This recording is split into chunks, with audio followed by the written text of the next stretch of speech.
نحمده تعالى ونستعينه ونستغفره ونعوذ بالله من شرور أنفسنا ومن سيئات أعمالنا من يهده الله فلا مضل له ومن يضلل فلا هادي له أشهد أن لا إله إلا الله وحده لا شريك له وأشهد أن محمدا عبده ورسوله يا أيها الذين آمنوا اتقوا الله حق تقاته ولا تموتن إلا وأنتم مسلمون يا أيها الناس اتقوا ربكم الذي خلقكم من نفس واحدة وخلق منها زوجها وبث منهما رجالا كثيرا ونساء واتقوا الله الذي تساءلون به والأرحام إن الله كان عليكم رقيبا يا أيها الذين آمنوا اتقوا الله وقولوا قولا سديدا يصلح لكم أعمالكم ويغفر لكم ذنوبكم ومن يطع الله ورسوله فقد فاز فوزا عظيما ثم ما بعد فإن أصدق الحديث كتاب الله وخير الهدى هدى محمد صلى الله عليه وسلم وشر الأمور محدثاتها فإن كل محدثة بدعة وكل بدعة ضلالة وكل ضلالة في النار. Ma'asyiral muslimin rahimani wa rahimakumullah. Para hadirin yang semoga dimuliakan oleh Allah Subhanahu wa taala. Alhamdulillah, kita memuji Allah Subhanahu wa taala. Kita bersyukur kepadanya yang telah memberikan kepada kita berbagai macam kenikmatan-kenikmatan-Nya. Kenikmatan-kenikmatan yang sangat banyak, kenikmatan yang kita tidak mampu untuk menghitungnya. Di antara dari sekian kenikmatan yang Allah berikan kepada kita adalah kenikmatan pertolongan. Sehingga dengan pertolongan dari Allah Subhanahu wa taala pada kesempatan malam hari ini kita bisa menjalankan salah satu perintah Allah Subhanahu wa taala, mengerjakan salat secara berjamaah, kemudian disusul dengan mengerjakan ibadah berikutnya. Karena demikianlah yang diperintahkan oleh Allah Subhanahu wa taala, yang harus dilakukan oleh seorang muslim, seorang mukmin. Tatkala seorang selesai dari satu ibadah, maka hendaklah dia melakukan ibadah berikutnya. Fa idza faraghta fansab. Demikianlah kata Allah Subhanahu wa taala. Apabila kamu selesai dari satu ibadah, maka bersiap-siaplah untuk mengerjakan ibadah berikutnya. Ayuhan nas kaum muslimin rahimani wa rahimakumullah. Pada kesempatan malam hari ini, di sini saya ingin membacakan satu hadis yang datang dari Nabi sallallahu alaihi wasallam, hadis yang sahih yang diriwayatkan oleh Imam Muslim rahimahullahu taala dari sahabat Abu Malik Harith ibn Asim al-Ash'ari radhiyallahu taala anhu. Beliau berkata, qala Rasulullah sallallahu alaihi wasallam. Rasulullah sallallahu alaihi wasallam bersabda, "At-tuhuru satrul iman. Walhamdulillahi tamla'ul mizan. Wa subhanallahi walhamdulillahi tamla'an aw tamla'u ma baina as-sama'i wal ardh. Wassalatu nurun wa sadaqatu burhanun wassabru diya'un wal qur'an hujjatun laka aw 'alaika." Kata Nabi sallallahu alaihi wasallam di dalam hadis yang sahih, at-tuhuru satrul iman. Suci adalah sebagian dari iman. Nanti akan dijelaskan oleh para ulama yang dimaksud dengan at-tuhur di sini, suci di sini. At-tuhuru satrul iman. Kata Nabi sallallahu alaihi wasallam, suci itu adalah sebagian dari iman. Itu nisful iman, setengah dari keimanan. Walhamdulillahi tamla'ul mizan. Dan kalimat tahmid, kalimat alhamdulillah ini akan memenuhi timbangan. Wa subhanallahi, dan subhanallah, walhamdulillah ini akan memenuhi apa yang ada di antara langit dan bumi. Wassalatu nurun, salat itu adalah cahaya. Wasadaqatu burhanun, sedekah adalah sebagai bukti. Artinya adalah bukti tentang benarnya keimanan orang tersebut. Ini nanti akan diwujudkan dengan sedekah. Wasabru diya'un, dan kesabaran kata Nabi sallallahu alaihi wasallam adalah diya'un. Diya'un ini adalah cahaya yang dibarengi dengan rasa panas. Karena yang namanya sabar itu memang berat. Sehingga kata Nabi dikatakan diya'un, yakni cahaya yang dibarengi dengan rasa panas. Kemudian selanjutnya wal Qur'anu hujjatun laka aw 'alaika. Adapun Al-Qur'an itu akan menjadi hujjah bagi kamu, pembela kamu di hadapan Allah Subhanahu wa taala. Aw 'alaika, atau justru Al-Qur'an itu akan menghukumi kamu. Kemudian selanjutnya ada Nabi sallallahu alaihi wasallam, "Qulun nasi yaghdu faba'i'un nafsahu fa muhtiquha aw mubiquha." Maka setiap manusia dia akan pergi di pagi hari untuk bekerja, menjual dirinya. Apakah dia akan menjadi orang yang merdeka, artinya selamat dari godaan syaitan, atau sebaliknya dia akan menjadi orang yang binasa, orang yang hancur. Rawahu Muslimun, hadis ini dikeluarkan oleh Imam Muslim rahimahullah ta'ala. Kaum muslimin rahimani wa rahimakumullah,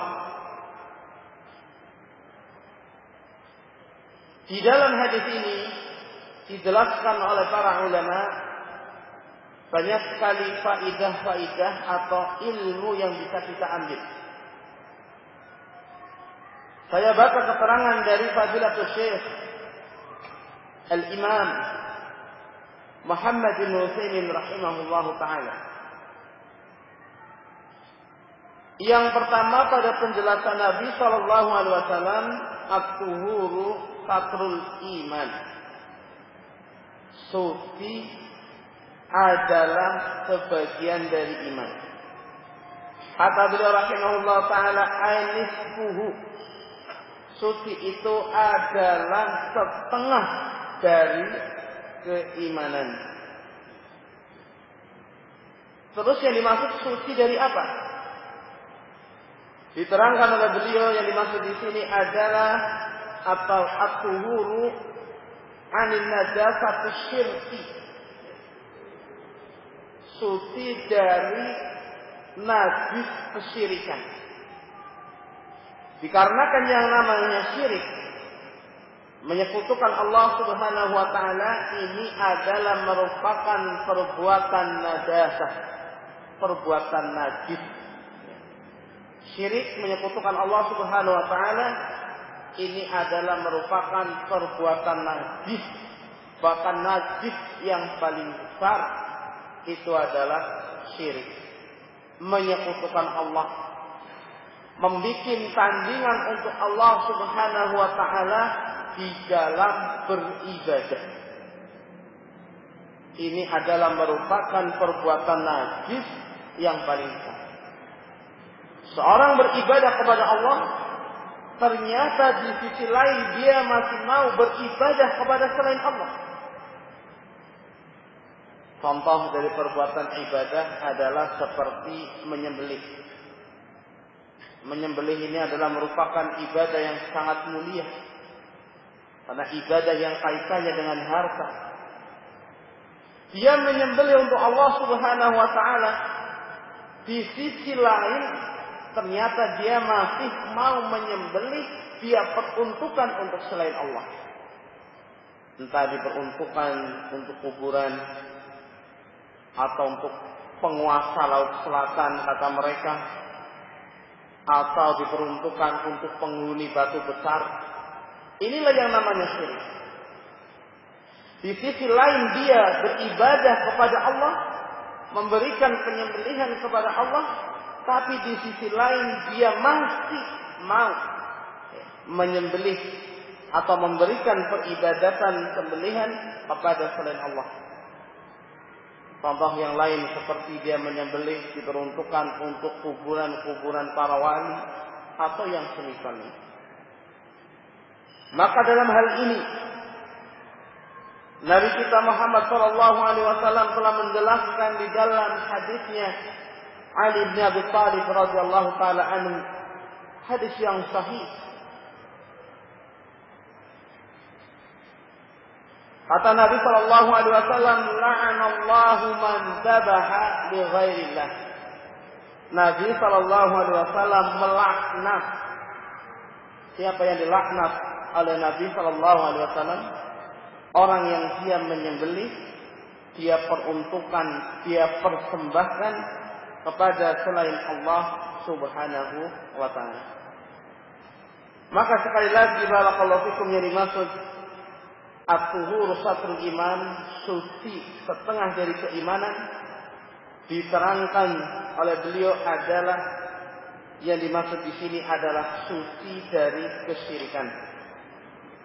Karena syirik itu adalah perbuatan najasah, perbuatan najis yang harus dijauhi oleh seorang mukmin.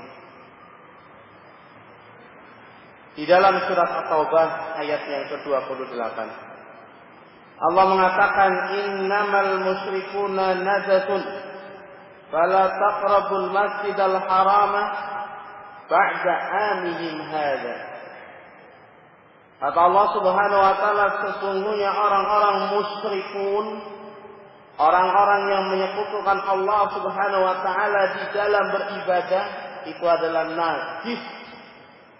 Maka jangan sekali-kali mendekati Masjidil Haram setelah tahun ini. Artinya adalah setelah Fathul Makkah. Setelah pembebasan Mekah dari orang-orang musyrikin, maka orang-orang musyrikin dilarang oleh Rasulullah SAW untuk mendekat ke Masjidil Haram. Apa alasannya? Karena orang musyrikun adalah najis. Ini yang pertama. Arti suci di sini adalah suci dari kesyirikan. Karena najis, karena syirik adalah perbuatan najis. Wakilah, dan di sana ada ulama yang mengatakan bahwasanya makna at-tuhur satrul iman adalah at-tuhuru li shalah, yaitu bersuci tatkala mau sholat. Ada yang mengatakan demikian. Dikarenakan sholat itu juga merupakan minal iman. Sholat adalah merupakan minal iman. Di antaranya dalil yang menunjukkan bahwasanya sholat itu adalah minal iman, merupakan bentuk keimanan, adalah surat Al-Baqarah 143. Di dalam surat Al-Baqarah 143 Allah menyatakan, wa ma kana Allahu liyudhi'a imanakum. Dan Allah Subhanahu wa taala tidak akan menyia-nyiakan keimanan mereka. Berkata ulama ahli tafsir, yang dimaksud iman di sini adalah salatukum. Allah tidak akan menyia-nyiakan salat kalian. Ayat ini turun, dikisahkan oleh ahli tafsir, adalah tatkala terjadi perubahan arah kiblat. Yang mana pada awal Islam kiblatnya kaum muslimin adalah menghadap ke Baitul Maqdis yang ada di Palestina. Kemudian Allah Subhanahu wa taala memerintahkan supaya merubah arah kiblat menghadap ke Masjidil Haram. Maka di sini manusia semuanya akan berkomentar. Oleh karena itu Allah Subhanahu wa taala memulai ayat tersebut dengan sayaqulus sufaha, akan berbicara orang-orang bodoh, mengomentari tentang perubahan arah kiblat. Yang pertama adalah orang Yahudi, berkomentar pertama orang Yahudi. Itu lihat Muhammad sallallahu alaihi wasallam. Sekarang dia sudah meninggalkan kiblatnya para nabi. Ini komentarnya orang-orang Yahudi, mengatakan Muhammad sallallahu alaihi wasallam sudah meninggalkan kiblatnya para nabi, yaitu Baitul Maqdis. Kemudian juga orang-orang musyrikin Mekah berkomentar, mengatakan, lihat itu Muhammad, sekarang kiblatnya sudah kembali ke Ka'bah.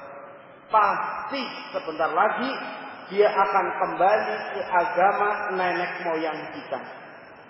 Ini ucapannya orang-orang musyrikin. Kemudian orang-orang munafikun juga berkomentar.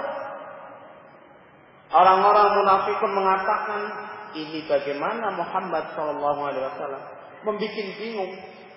Yang benar ini sholat yang menghadap arah Baitul Maqdis atau yang menghadap ke arah Masjidil Haram? Bingung orang-orang musyrikin. Kalau yang benar menghadap ke Masjidil Haram, bagaimana dengan sholat kita selama ini yang menghadap ke Baitul Maqdis? Tatkala muncul pertanyaan seperti itu dari orang-orang munafikin, Allah jawab dengan menurunkan surat Al-Baqarah 143. Allah nyatakan, wa ma kana Allahu liyudhi'a imanakum. Allah itu tidak akan menyia-nyiakan salat kalian. Salat kalian yang menghadap ke Baitul Maqdis itu akan mendapatkan pahala, karena Allah Subhanahu wa taala yang memerintahkan. Barakallahu fikum. Maka kita kembali kepada pembahasan bahwasanya yang dimaksud di sini at-tuhuru satrul iman, suci adalah setengah dari keimanan. Di sana para ulama ada yang mengatakan artinya adalah bersuci tatkala mau mengerjakan salat. Bersuci mau mengerjakan salat, karena salat itu merupakan bagian dari keimanan. Berkata Al-Imam An-Nawawi rahimahullahu ta'ala tatkala menjelaskan hadis ini, kata Imam Nawawi, yang dimaksud suci di sini adalah tuhurul qalbi minal hasadi wa sa'iril amradil qalbi. Yang dimaksud suci di sini adalah sucinya hati dari penyakit hasad, penyakit iri, dengki, dan juga dari penyakit-penyakit hati yang lainnya. Maka setelah kita melihat penjelasan para ulama yang dimaksud at-tuhuru satrul iman, suci setengah dari keimanan, maka para ulama menjelaskan ada 3 makna. Yang pertama adalah suci dari kesyirikan. Yang kedua adalah bersuci tatkala mau salat. Yang ketiga adalah membersihkan hati, menyucikan hati dari penyakit-penyakit hati. Seperti contohnya hasad, iri, dengki, riya, dan yang lainnya.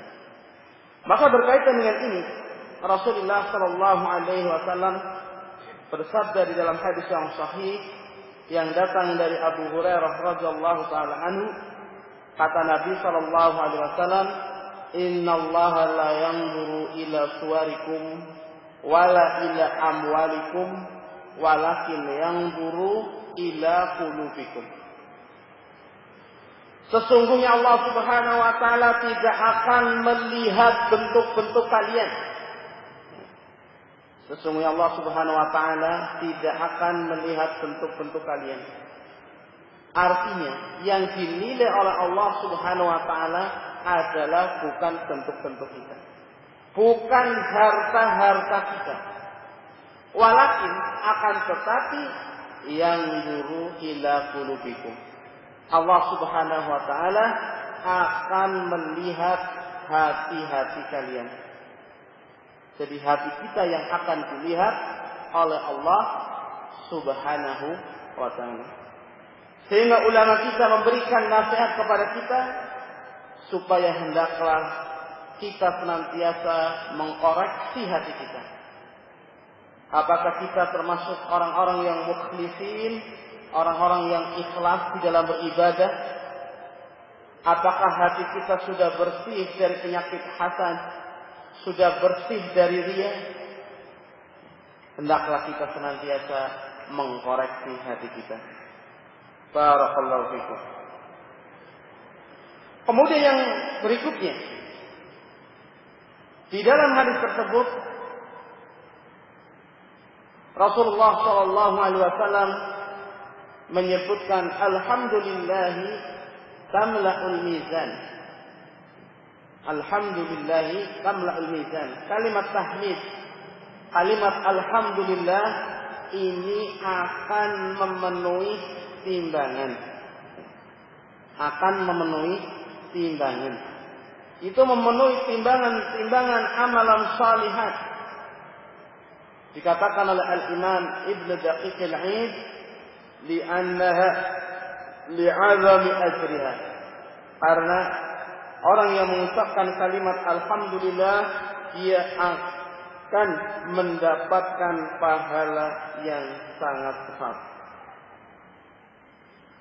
Karena pada kalimat alhamdulillah terdapat sifat Allah Subhanahu wa taala yang sempurna, baik dari sisi zatiyah maupun dari sisi fi'liyah.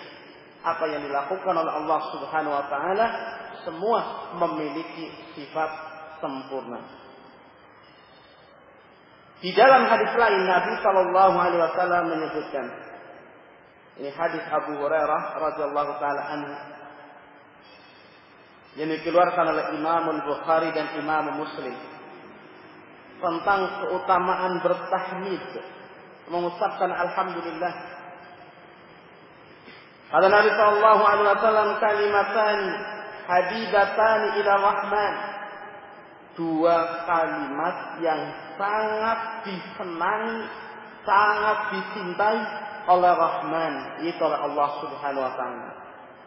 Khafifatani ala lisan, akan tetapi 2 kalimat tersebut sangat ringan bagi lisan. Ringan untuk diucapkan. Sakilatani fil mizan, akan tetapi sangat berat di timbangan Allah Subhanahu wa taala di hari kiamat nanti. Apa dua kalimat tersebut?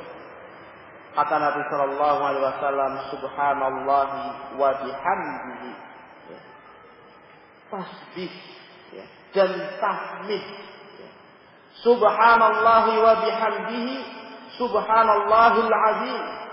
Ini dua kalimat yang sangat dicintai oleh Allah, ringan di lisan, akan tetapi timbangannya sangat besar.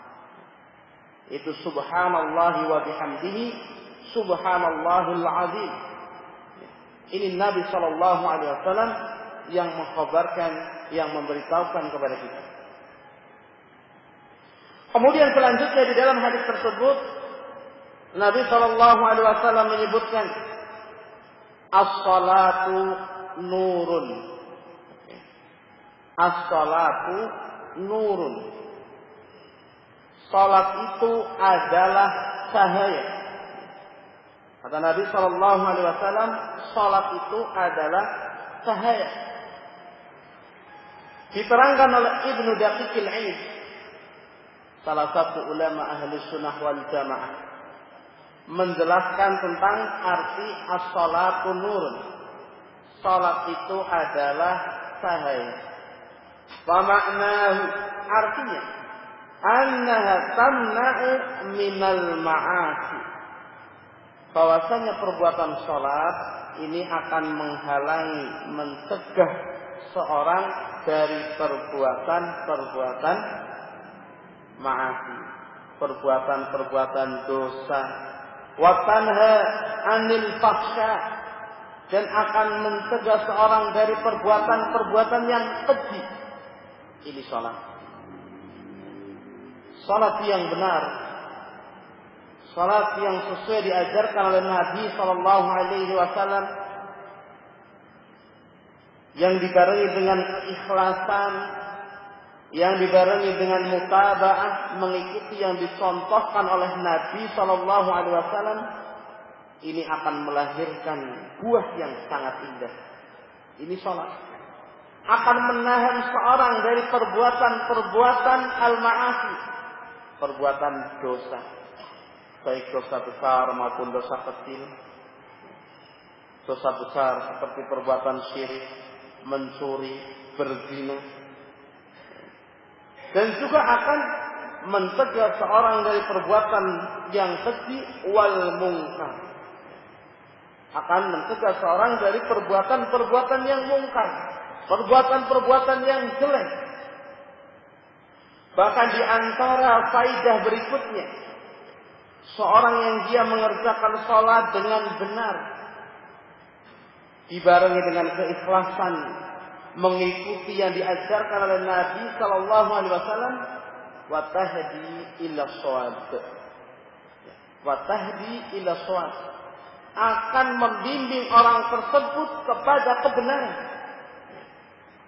Orang yang mengerjakan salat dengan cara yang benar akan membimbing orang tersebut kepada kebenaran, sehingga orang tersebut dia cinta kepada kebenaran. Dia berusaha mengikuti kebenaran, menjauhi perkara-perkara yang jelek, perkara-perkara yang menyimpang dari Al-Quran, perkara-perkara yang menyimpang dari hadis-hadis Rasulullah Sallallahu Alaihi Wasallam. Ini akan dijauhi oleh orang yang salat dengan salat yang benar. Sehingga salat akan menjadi nur, akan menjadi cahaya bagi orang tersebut, yang akan menuntun orang tersebut kepada perkara-perkara yang baik. Dan sekali lagi salat itu akan menjauhkan pelakunya dari perkara-perkara yang mungkar, dari berbagai macam penyimpangan. Ini salat yang benar, salat yang dibarengi dengan ikhlas, salat yang dibarengi dengan mutaba'ah, mengikuti bimbingan Nabi sallallahu alaihi wasallam. Ini arti as-salatu nurun.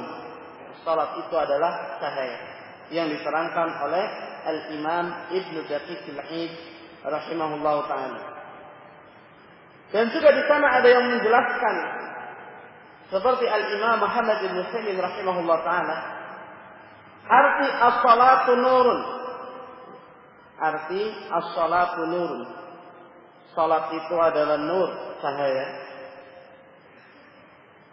Artinya kata beliau, yakni anna salata nurun fil qalbi. Bahwasanya salat ini merupakan cahaya di dalam hati. Ini salat. Sekali lagi salat yang benar yang dibarengi dengan keikhlasan, dengan mengikuti bimbingan Nabi sallallahu alaihi wasallam, ini akan nurun fi qalbi. Akan munculkan cahaya di dalam hati.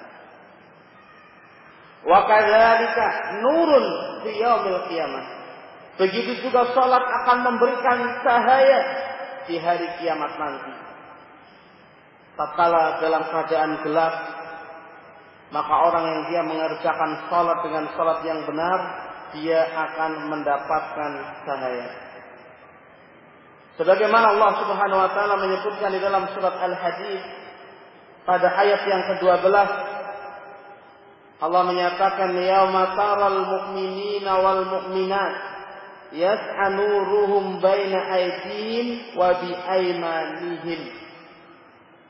Allah mengingatkan, yauma taral mu'minin, pada suatu hari tatkala orang-orang mukmin laki-laki dan mukmin perempuan, tara yas'a nuruhum, kelihatan mereka bercahaya, baina aydihim wa bi aymanihim, depan mereka akan bercahaya, arah kanan mereka akan bercahaya.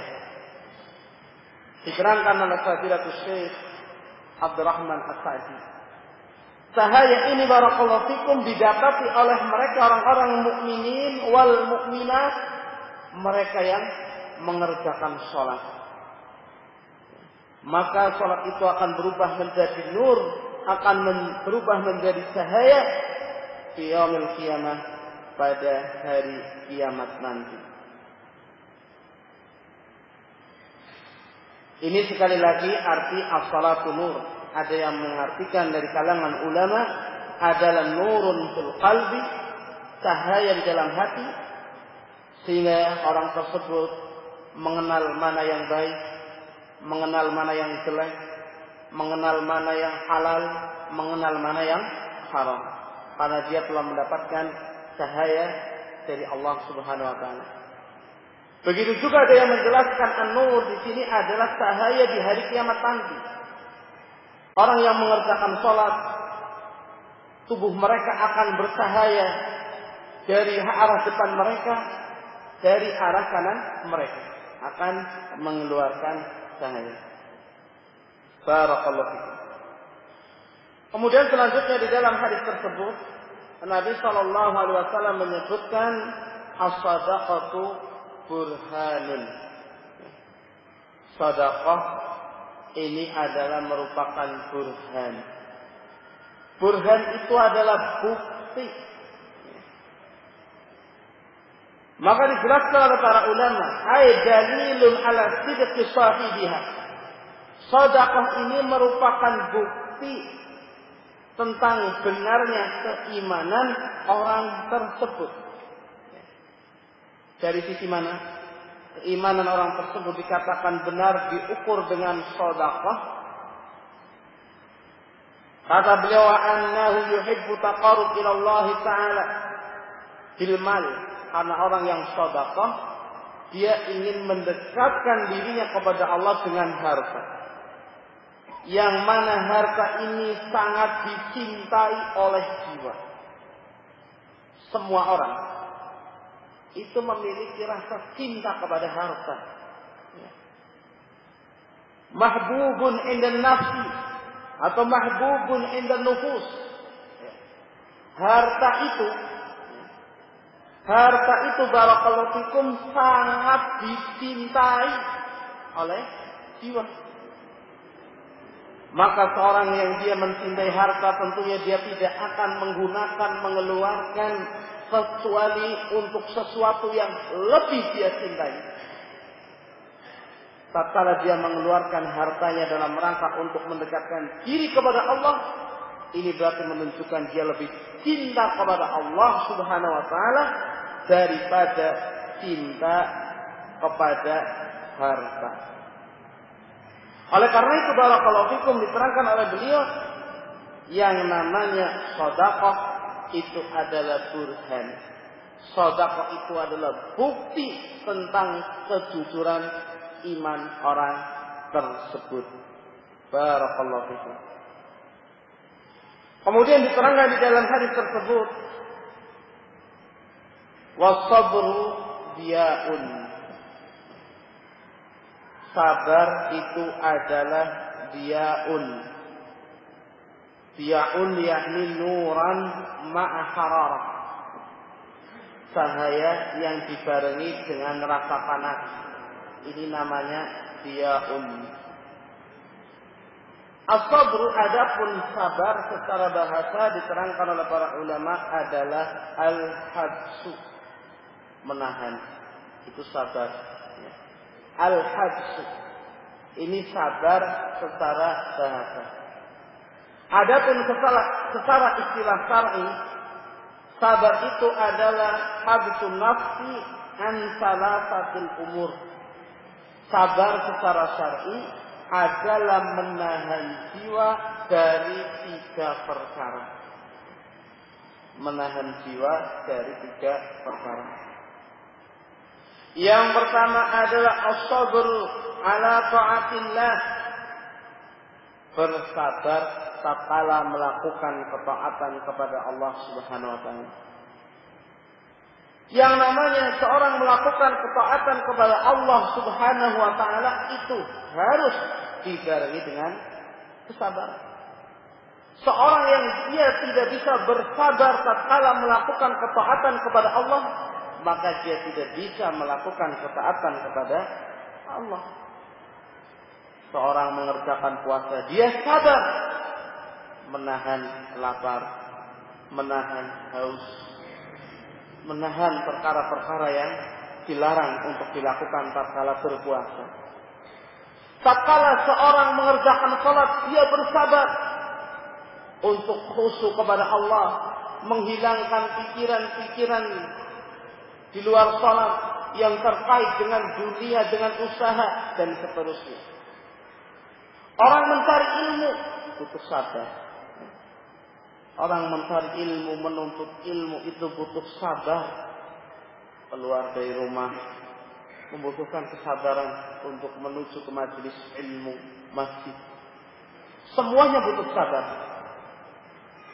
Sehingga Fadilatul Syekh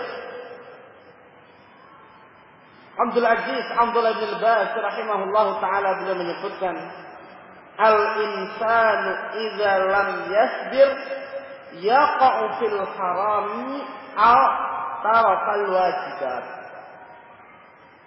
Manusia apabila dia tidak bisa sabar, maka dia akan meninggalkan perkara-perkara yang wajib atau akan melakukan perkara-perkara yang haram. Ini pasti. Manusia kalau tidak bisa sabar, pasti dia akan meninggalkan perkara yang wajib. Dia tidak sabar tatkala berpuasa, maka dia akan meninggalkan puasa. Barakallahu fikum. Maka di sini as-sabru, sabar adalah perkara yang sangat penting di dalam Islam, di dalam keimanan. Sehingga para ulama mengatakan la imana illa ma'as sabri. Tidak ada keimanan kecuali harus dibarengi dengan kesabaran. Orang yang beriman dia harus sabar. Orang yang beriman dia harus sabar. Barakallahu fikum. Adapun sabar yang kedua adalah wasabrun an maksiatillah. Bersabar tatkala meninggalkan kemaksiatan kepada Allah Subhanahu wa taala. Tatkala seorang meninggalkan perbuatan-perbuatan maasi, perbuatan-perbuatan yang haram, Ini dibutuhkan kesabaran. Meninggalkan perkara yang haram, ini dibutuhkan kesabaran. Kalau seorang dia tidak sabar di dalam meninggalkan perkara-perkara yang haram, maka dia akan terjatuh kepada perkara yang haram. Dia tidak sabar, tidak mampu menahan dari perbuatan zina. Entah itu zina mata, memandang perkara-perkara yang haram, wanita-wanita yang bukan mahram. Ya, ini zinanya mata, ya, melihat aurat wanita yang bukan mahramnya. Barakallahu fikum. Ini orang yang dia tidak sadar, maka dia akan terjatuh ke dalam perbuatan-perbuatan maasi. Kemudian jenis sabar yang ketiga adalah as-sabrun ala aqdarillah ta'ala, bersabar tatkala mendapatkan takdir dari Allah Subhanahu wa taala. Orang yang dia tidak sabar tatkala mendapatkan takdir dari Allah Subhanahu wa taala, maka dia akan berkeluh kesah. Ini orang yang tidak sabar mendapatkan takdir. Mendapatkan takdir yang mu'limah, yang tidak menyenangkan, takdir yang menyakitkan. Orang yang tatkala mendapatkan takdir dari Allah yang menyakitkan, mendapatkan musibah, mendapatkan ujian, dia tidak sabar, maka dia akan berkeluh kesah kepada Allah. Bisa juga dengan hatinya dia akan memiliki persangkaan jelek kepada Allah Subhanahu wa taala. Menganggap Allah tidak adil, menganggap Allah zalim, dan seterusnya. Ini jenis sabar yang diterangkan oleh para ulama, atau inilah definisi sabar. Sabar itu adalah menahan jiwa dari 3 perkara. Menahan jiwa tatkala melakukan ketaatan kepada Allah, menahan jiwa tatkala meninggalkan perbuatan maksiat, dan yang ketiga adalah menahan jiwa tatkala mendapatkan takdir yang menyakitkan. Dan dikatakan oleh Nabi sallallahu alaihi wasallam, as-sabru diyaun. Sabar ini adalah diyaun. Rasanya itu panas. Sabar itu rasanya panas. Kenapa demikian? Li'anna sabr sakun ala nafsi. Yang namanya sabar itu berat bagi jiwa, bukan ringan. Sabar itu adalah sakun ala nafsi, berat bagi jiwa. Ini as-sabr. Sehingga diterangkan oleh para ulama, as-sabr itu adalah hararah, panas. Ada yang mengatakan juga sabar itu adalah pahit. Ini berkaitan dengan sabar. Kata Nabi, sabar itu adalah panas. Maka tatkala orang bersabar, dia membutuhkan keteguhan hati supaya dia bisa bersabar. Wallahu a'lamu bishawab. Mungkin ini yang bisa saya sampaikan pada kesempatan malam hari ini. Mudah-mudahan bermanfaat, dan saya mohon maaf atas kekurangan dan kekeliruannya. Subhanakallahumma bihamdika asyhadu an la ilaha illa anta astaghfiruka wa atubu ilaik. Walhamdulillahirabbil alamin. Wassalamualaikum warahmatullahi wabarakatuh.